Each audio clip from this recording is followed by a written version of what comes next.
एक समय की बात है। जीर्णधन नामक एक बनिए का लड़का था जिसने धन कमाने के लिए परदेश जाने का सोचा। अपने घर में पही एक मन की भारी लोहे की तराजू को महाजन के पास धरोहर रखकर वह परदेश चला गया। जब वह वापस आया और महाजन से अपनी धरोहर मांगी तो महाजन ने बताया कि उसकी तराजू चूहे खा गए। लड़का समझ गया कि महाजन की नीयत में खोट आ गया है, इसलिए कुछ सोचकर उसने कहा, कोई बात नहीं, चूहों ने खा ली तो इसमें तुम्हारी क्या गलती। कुछ देर के बाद उसने महाजन से कहा कि मैं नदी में नहाने के लिए जाना चाहता हूं और क्या तुम अपने बेटे को मेरे साथ भेज दोगे।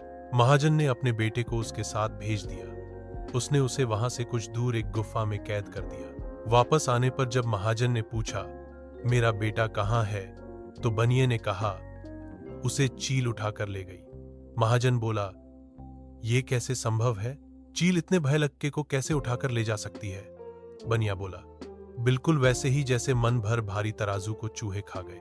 तुझे बेटा चाहिए तो तराजू वापस कर। दोनों का झग्गा महल तक पहुंचा, जहां राजा के सामने महाजन ने बनिए की शिकायत की।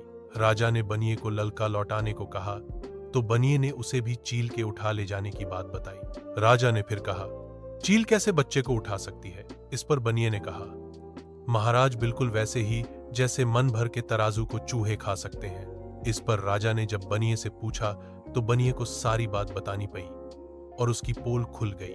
कहानी की सीख, जो जैसा करता है उसके साथ वैसा ही होता है।